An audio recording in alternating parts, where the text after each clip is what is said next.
Hello everyone, welcome to Diva Classes. This is Divya Vadvani and today we'll be studying Chapter 5 Sole Proprietorship for ISC Business Studies for Class 11. Okay, so we have already done till Chapter 4, that is Forms of Business Organization. Now in the Forms of Business Organization, the first part was Business sole proprietorship business. Okay, तो अब हम लोग सबसे पहले sole proprietorship के बारे में पढ़ेंगे. Sole that is a person who is one, मतलब इंडिविजुअल की यहाँ पर हम बात करते हैं. प्रोप्राइटरशिप मीन्स द बिजनेस और the business person. Partnership means दो लोगों के बीच में, minimum two. And proprietorship means a business. Proprietor means the person who is a business man and proprietorship उसका जो बिजनेस होता है. So we are talking about a single business here या फिर soul trader business that is establish, financed, owned and managed by almost unlimited freedom bye a single individual. मतलब कि एक ऐसा बिजनेस जिसकी हम बात करते हैं जो उसी ने बनाया, एक ही पर्सन ने बनाया है, उसी का सारा पैसा उसमें लगा हुआ है, वही उसको ओन करता है और वही उसको मैनेज करता है. वो पर्सन, जैसे सोल प्रोप्राइटर में अगर हम सिर्फ इस पर्सन की बात करें तो वो उसको ओन कर रहा है. मीन्स ये जो पर्सन है इसने इस बिज़नेस को, बिज़नेस उसी का ही है, फर्म उसी की है, ऑर्गेनाइजेशन उसी की है, इसने इसको ओन किया हुआ है. वो अपने अंडर फर्दर एम्प्लॉयज़ को रख सकता है, जैसे जिसको हम वर्कर्स कहेंगे, एम्प्लॉयज़ कहेंगे, तो वर्कर्स को वो उसके अंडर रख सकता है. बट सेम पोजीशन में यहाँ पर सिर्फ एक पर्सन है. जैसे जब हम शेयर होल्डर्स की बात करते हैं एक कंपनी फॉर्म ऑफ बिजनेस में, तो शेयर होल्डर्स वो लोग होते हैं जो जिनका कम या ज़्यादा पैसा लगा हुआ है उस पर्टिकुलर बिजनेस में, तो वहाँ पर उनके पास वोटिंग राइट्स है, मतलब वो कंपनी के ओनर्स कहलाते हैं. 10 शेयर होल्डर्स हैं तो 10 कंपनी के ओनर्स कहलाएंगे. बट जब आप सोल ट्रेडर बिजनेस की बात करते हो तो ये अकेला पर्सन है जो सेम डेजिग्नेशन पे एज अ ओनर कहलाता है. जिसको भी ये अपॉइंट करता है वो सारे उसके अंडर होते हैं, उसके वर्कर्स होते हैं. अगर दो लोगों ने पैसा लगाया होता है, दो लोग मिल करके कोई बिजनेस शुरू कर रहे हैं, तो वो पार्टनरशिप है. तो वो हम लोग पढ़ेंगे जब आप इसका नेक्स्ट वाले चैप्टर में. अभी we are only studying about one person जिसकी यहाँ पर बात हो रही है, दैट इज़ सोल ट्रेडर. तो सोल ट्रेडर जो अपने अंडर एम्प्लॉयज़ को रख सकता है, but it is he who starts the business and a business that is not registered. तो सिंगल इंडिविजुअल है who not only bears all the risk but also receives the entire gain. मतलब उसका profit sharing किसी और को उसको नहीं share करना पड़ता है, सैलरीज पे करनी पड़ती है, फिक्स्ड एक्सपेंसेस होते हैं, रेंट है और एनी इंटरेस्ट, एनी मशीनरी का पेमेंट करना है, कुछ भी फिक्स्ड एक्सपेंसेस आते हैं. बट द प्रॉफिट जो बचा हुआ रेजिडुअल प्रॉफिट है वो सिर्फ इसी पर्सन का है. So it is the simplest, the oldest and the most common form of business organisation. Now this is the type of business organisation which is started and managed by one person. Not only that person is responsible for its profits and losses, he takes all the risks alone, therefore all the profits in the business is also are of his. मतलब वो सारी risk खुद लेता है, नुकसान होगा तो भी, फ़ायदा होगा तो भी, and all the profits are his only. Then and due to this reason only, इसीलिए हम लोग इसको सोल ट्रेडर को हम लोग इंडिविजुअल एंटरप्रेन्योर्स भी कहते हैं, या sole organiser, sole owner, sole proprietor भी कहते हैं. ठीक, तो these are the few names that is for the sole trader. तो नॉर्मली जो सोल ट्रेडर होता है वो एक बिज़नेस एक स्मॉल स्केल पर स्टार्ट करता है, मतलब बड़े पैमाने पर काम करना और छोटे पैमाने पे. तो कभी भी सोल ट्रेडर होता है वो स्टार्ट, उसका जो बिज़नेस होता है वो शुरू ही छोटे पैमाने से होता है. फॉर एग्जांपल बीकानेर नमकीन, वो शुरू छोटे से शुरू हुई है. पतंजलि वो छोटे लेवल से ही शुरू हुई है. Paytm was also started at a small level. तो ये उठ करके बड़ी कंपनीज बनी है, बट स्टार्टिंग में they were always a smaller company, smaller firm. ठीक, due to the limited resources in capital as well as managerial ability, business can not be expanded to a very large extent. क्यों? Helpers can be there to help, they can be employed, but it is the supreme judge. The sole trader is the supreme judge. जितने भी matters होते हैं उसके business के वो खुद लेता है. ठीक, तो this is the sole trader. और ये तो एकदम वैसे ही वाली पिक्चर होगी जैसे मैं ऐसे करके बनाती हूँ, तो it is the same like this, और वो उसकी शॉप है. ठीक है, तो ownership is also his, management is also his, and so control is also the person's only. Now we'll move towards the characteristics. अब ये जो आपका चैप्टर है, चैप्टर 5 में आपको इसमें इसके सोल ट्रेडर के कैरेक्टरिस्टिक्स पढ़ने हैं, meaning, characteristics, merits and demerits पढ़ने हैं. तो when you are talking about the difference between, जब आप पार्टनरशिप में फर्म वाले चैप्टर में जाओगे तब आप सोल ट्रेडर के साथ डिफरेंस पढ़ोगे, otherwise right now any such thing is not required. तो सबसे पहले आता है इंडिविजुअल प्रोप्राइटरशिप. इंडिविजुअल प्रोप्राइटरशिप आपसे कहता है कि ये जो बिजनेस है this is controlled by only one person. वो खुद ही रिस्पॉन्सिबल है सारे बिजनेस अफेयर्स के लिए, सारा कैपिटल वो खुद अरेंज करेगा, एम्प्लॉयज़ को भी वो खुद मैनेज करेगा. तो it is individual proprietorship. Then sole management. Sole management, all the decisions are taken by him. while helpers you can write it as employees or the workers. Helpers word in the copy it will not look nice. So while helpers can be appointed, the ultimate responsibility for functioning lies with the sole proprietor only. And then unlimited liability, it is the liability of the person which is unlimited. Liability क्या होती है? आपकी जो obligation होती है, ठीक, obligation. जब आपने सपोज करो कि किसी और पर्सन से, ये एक सप्लायर है और इस पर्सन से आपने क्या किया है, कुछ पैसा उधार पे लिया है, या गुड्स जो हैं वो क्रेडिट पर ख़रीदे हैं. गुड्स क्रेडिट पे ख़रीदने का मतलब है कि ये आपका क्रेडिटर हुआ ये पर्सन. सपोज़ करो कि एक समय बाद आप इसको, इसका जो मनी आपको रिटर्न करना है वो पैसा आप वापस नहीं कर पाते हो, तो पैसा वापस करना is your liability. Unlimited liability means कि अगर सपोज करो कि 2,000 रुपये आपको इसको पे करने थे और you are not able to pay it, तो वो आपके पर्सनल एसेट्स को भी ले जा सकता है. जो आपके फर्म के एसेट्स हैं बेच के, अगर उसके बाद भी उसका पैसा नहीं रिकवर हो रहा है तो वो आपसे आपके पर्सनल प्रॉपर्टी भी ले जा सकता है. That is known as unlimited liability. So he is personally liable for business debts, means कि they can be recovered from his personal property also if necessary. Unlimited liability होता है कि जब हम पर्सनल ओब्लिगेशंस, मतलब पर्सनल लाइबिलिटी होती है, अगर बिज़नेस फर्म के जितने भी एसेट्स हैं वो हमारे ओब्लिगेशन या लाइबिलिटी को पे ऑफ करने के लिए सफिशिएंट नहीं है, तो हमें अपने पर्सनल एसेट्स भी बेचने पड़ेंगे. बट लिमिटेड लाइबिलिटी जो कंपनी फॉर्म ऑफ बिजनेस में होती है वो होती है जिसमें लाइबिलिटी, जिसमें only the person is responsible till whatever money the person has to pay. जितना पैसा उसने गारंटी या प्रॉमिस किया पे करने के लिए, सिर्फ उतने के लिए वो रिस्पॉन्सिबल है. लेकिन अनलिमिटेड लाइबिलिटी जिसमें the money has to be paid more. Then is freedom in the selection of trade. There is complete freedom in whatever you want to choose. You want to become trader, सामान खरीद करके बेचना, अ carpenter, a farmer, ठीक, एक beautician, कुछ भी आपको बनना है तो this is your complete freedom you are having in the choice कि आप किस ट्रेड में वर्क करना चाहते हो. Secrecy, there is complete secrecy in the business affairs. उसको किसी और पार्टनर, शेयर होल्डर, मेंबर को नहीं बताना है कि whatever are business secrets, वो पैसा कहाँ से अरेंज कर रहा है, वो रॉ मटेरियल्स कहाँ से अरेंज कर रहा है, वो गुड्स कहाँ से अरेंज कर रहा है रीसेल के लिए. तो nothing has to be told to the outside firm, outside people. तो preventing competitors from exploiting internal trade information, कि अगर ऐसा कुछ इन्फॉर्मेशन बाहर लीक होती है तो कॉम्पिटिटर्स के लिए वो एक एडवांटेज होगा, तो ऐसा कुछ भी पॉसिबल नहीं है सोल ट्रेड बिजनेस में. Then it is free from legal formalities because there are just minimum legal hurdles. जैसे जीएसटी के लिए अप्लाई करना तो सिर्फ मिनिमम फॉर्मेलिटीज़ होती है. You don't have to get yourself registered into any of the act. जैसे partnership is governed by partnership act 1932. Sole proprietorship is not governed by any specific act.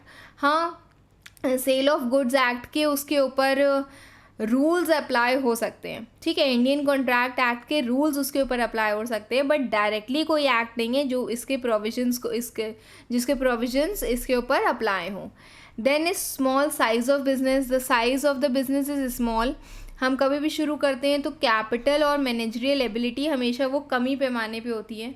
4 partners नहीं हैं जो अपना दिमाग लगा सके. अगर पार्टनर्स होंगे तो वो फिनेंशियली अच्छे होंगे, वो एचआर में अच्छे होंगे, मतलब ह्यूमन रिसोर्सेज में अच्छे होंगे, चीज़ों को डील करने में, सप्लायर्स के साथ, आउटसाइडर्स के साथ उनका अच्छा रिलेशन होगा, सोर्सेज अच्छे होंगे, तो वो होता है जब आप मैनेजरियल एबिलिटी लोगों की अच्छी होती है।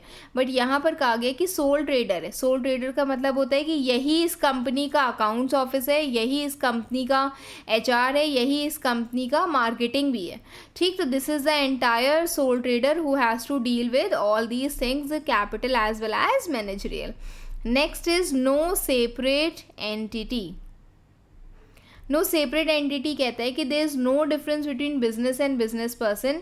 ये जो बिजनेस है और ये जो बिजनेस पर्सन है, ये दोनों एक ही बिजनेस, ये दोनों एक ही हैं। मतलब इसके जो भी फर्म के जो एसेट्स हैं वो पर्सन के एसेट्स हैं, और इसके जो एसेट्स हैं वो फर्म के एसेट्स हैं। ठीक, उसका पैसा मेरा पैसा, मेरा पैसा उसका पैसा। तो this is, there is no separate entity when you are talking about a sole trade business, क्योंकि ये जो बिजनेस है ये इसी से ही बना है, इसको लॉ ने नहीं बनाया है, इसको इसी ने बनाया है। Hence the firm's assets are known as the business assets. Then monopoly on profits. Monopoly of profits says that it is the person, the sole trader himself जो बिजनेस को मैनेज करता है। Hence all the profits are his, 100% of the profits are his only. तो risk भी उसका है। Taking 100% of the risk means you will get 100% of profit. ठीक, then is the evaluation, मतलब कि मेरिट्स और डीमेरिट्स की जब हम बात करें तो हम सबसे पहले लेते हैं मेरिट्स वाले पोर्शन को। ओके, तो सबसे पहले मेरिट्स में कहता है कि it is very easy to start. Advantages हैं ये इसके कि कोई एसच लीगल फॉर्मेलिटीज़ नहीं होती है, इसीलिए ये जो बिज़नेस होते हैं ये बहुत जल्दी शुरू हो सकता है। There are prompt decisions. एक पर्सन को, ये जो हेड है इसको किसी और पर्सन से कोई भी मतलब कुछ पूछना नहीं है। ठीक है, this other person is not required, hence there is prompt decisions. Next, the third one is secrecy of affairs. Secrecy of affairs कहता है, एक मिनट, हाँ, सीक्रेसी ऑफ अफेयर्स कहता है कि there is perfect confidentiality regarding the business plans and financials. मतलब कि कितना पैसा आ रहा है, कितना नहीं आ रहा है, रॉ मटेरियल्स आप कहाँ से खरीद रहे हो, क्या आप अपने बिजनेस को एक्सपैंड करना चाहते हो, what places, what other branches you want to go with. तो ये कंप्लीट सीक्रेसी होती है बिजनेस अफेयर्स की, हमें किसी और पर्सन के साथ इन चीज़ों को शेयर नहीं करना है। Then there is personal relations. Customer और जो बायर एंड द सेलर के बीच में हमेशा एक डायरेक्ट कांटेक्ट होता है, जैसे ट्रेड, टेस्ट और उनकी लॉयल्टी बिल्ड करने के लिए। मतलब कि सपोज करो कि आप भी हो, आप शॉप पे किसी शॉप पे जाते हो, स्टेशनरी की शॉप पे, तो वहाँ पर you by the things, you know who is the owner of that particular shop. जो चीज़ है, जैसे अगर हम कंपनी की बात करें तो हमने कभी नेस्कैफे के ओनर से हम पर्सनली नहीं मिले हैं। ठीक है, हम Paytm now being a company, तो हम उसके ओनर से कहीं पर्सनली अब नहीं मिले, गूगल के ओनर से हम नहीं मिले। तो this is the personal relationships या पब्लिक रिलेशनशिप्स जो सोल ट्रेडर में पॉसिबल होती है। Next is economy. High personal stake ensures careful use of resources and cost reduction. Cost reduction मतलब कि सोल ट्रेडर बिजनेस बहुत इकोनॉमिकल होता है, एक्सपेंसेस बहुत ज़्यादा नहीं होते, फॉर्म करने के एक्सपेंसेस बहुत ज़्यादा नहीं होते, and if I have to use the resources there is minimum expenditures also. हम उस जितने भी रॉ मटेरियल उसको बहुत ही अच्छे से यूज़ करते हैं। ठीक, incentive for hard work. If I am going to work hard, तो मेरे एफर्ट्स और रिवॉर्ड्स के बीच में डायरेक्ट रिलेशनशिप होता है। मैं एम्प्लॉय नहीं हूँ कंपनी का जिसको पैसा, मतलब थोड़ा सा एक दिन काम कर लिया तो पैसा मुझे, फिर भी सैलरी मुझे उतनी मिलेगी, लेकिन I am the owner of the particular business, तो जितना ज़्यादा आई विल टेक एफर्ट्स उतना अच्छा I will get the rewards. Then flexibility is there. If I have to change my decision, or the decisions of the business regarding any of the changes in the environment, business environment, तो वो बहुत जल्दी हो जाते हैं. I have quick decisions from decisions can be taken. वहाँ पर flexibility होती है because business environment जो होता है वो बहुत dynamic है.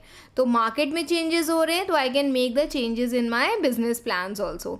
Tax advantage as an individual, हम इनको हमेशा ये as an individual tax payer होते हैं, इसलिए they have certain own benefits of them. Then there is ease of dissolution, जितनी आसानी से ये जो बिज़नेस होता है ये बनाया जा सकता है उतनी आसानी से ये वाला जो बिज़नेस है इसको ख़त्म भी किया जा सकता है. मतलब it is very easy to get over these sort of business. Then next, एक minute,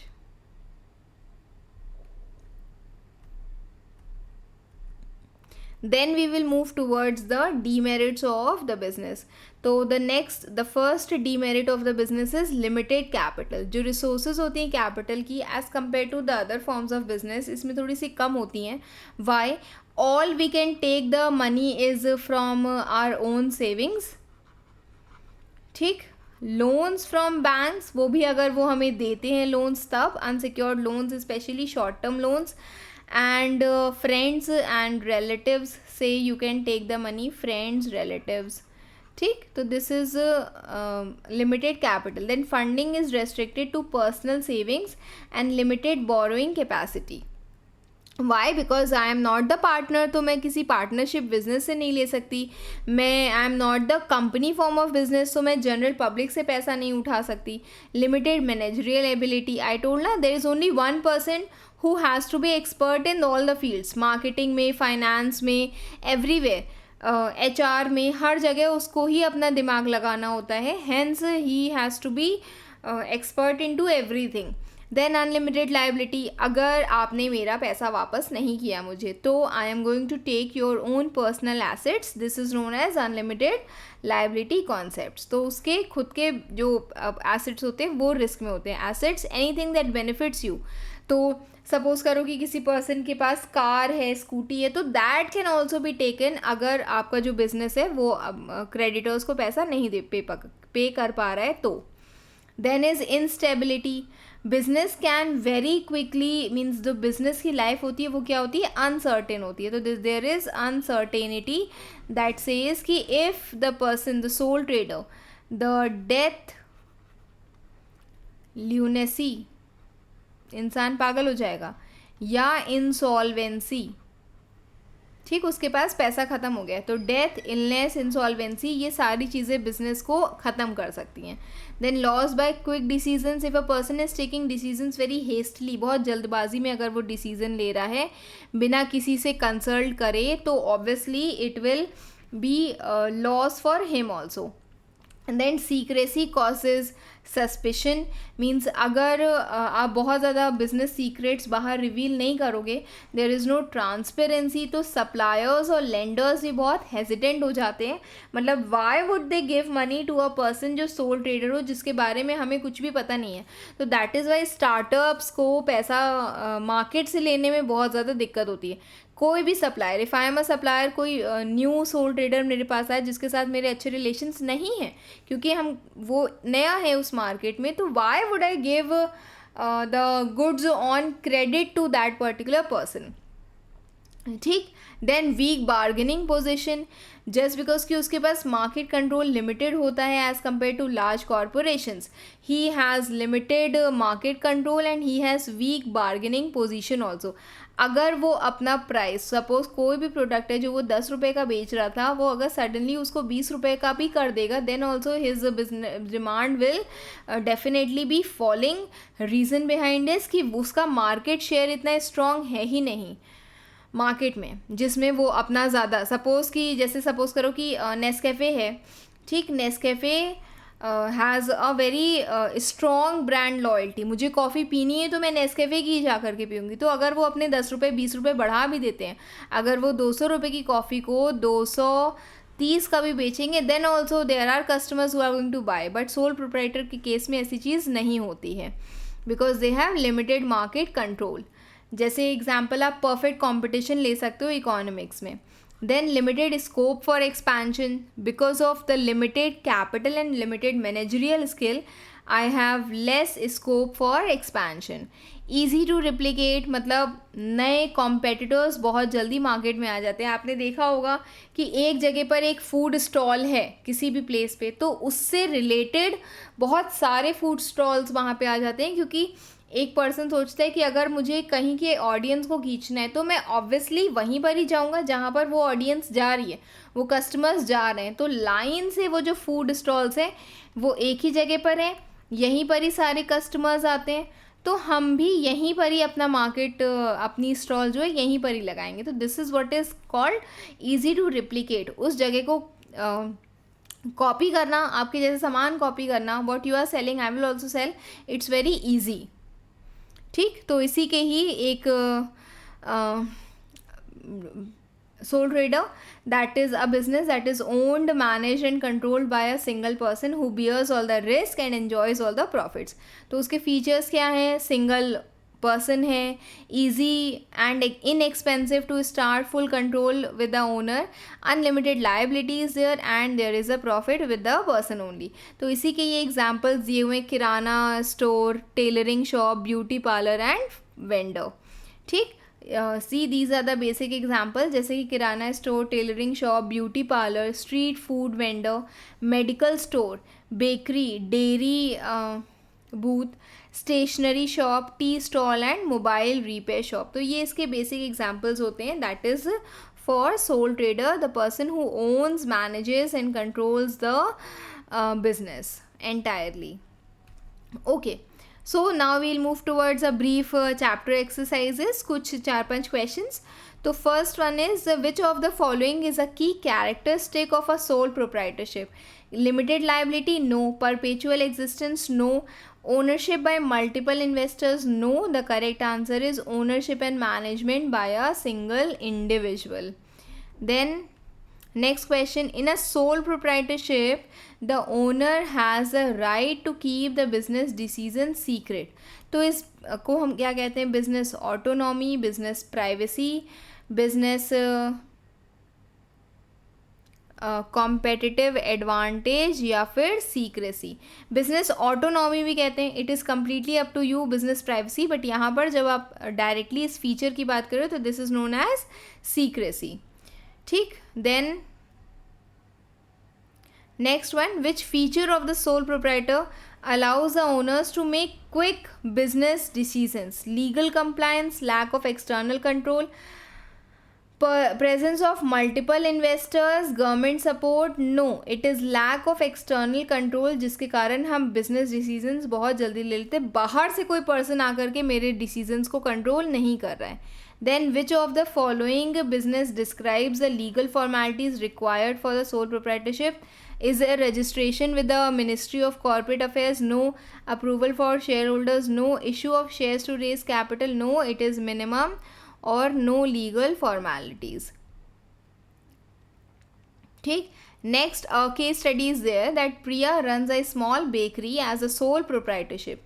Due to an economic downturn, मतलब कि कुछ नुकसान हुआ है उसे, she incurs heavy losses. The bank has now asked her to repay the loan she had taken for her business, even if it means that she has to sell her personal assets. तो ये कौन सी characteristic है कि अगर वो loan नहीं repay कर पाती है तो उसके पर्सनल एसेट्स भी चले जाएंगे? तो which characteristic of the sole proprietorship is affecting Priya in this scenario? तो this is known as unlimited liability. ठीक, क्या लिखा हुआ है? Consider the legal responsibility of the owner towards the business debts. Then next question is, Ramesh is a small trader who owns and manages a grocery store in the neighborhood. He makes all the decisions regarding prices, stock management and customer service. However, he is worried about the business as he does not have the separate legal identity from it. तो what type of business organization does Ramesh operate? तो this is known as sole proprietorship, जिसको वो operate कर रहा है. ठीक, क्योंकि उसका he owns it and there is no separate legal entity. explain in brief why he doesn't have a separate legal entity. Why? Because in sole trade business में क्या होता है? The business and the owner has joint liability. Firm's debts are the owner's debts and owner's debts are the firm's debts. Then next one, Meera runs a tailoring business from her home. She alone manages the customers, purchases fabric and stitches clothes. She prefers not to disclose her earnings and wants complete business secrecy. Which characteristic of sole proprietorship allows Meera to keep her earnings and strategies completely private? That is known as secrecy, because there is no profit sharing, no business affairs sharing, so it is known as secrecy of business. Okay, so I hope this much is clear to you all. अगर कोई ऐसे questions आते हैं तो you will be able to do it. Read the chapter, whatever doubts you are having you can mention in the comment box. Keep preparing. Best wishes. Thank you.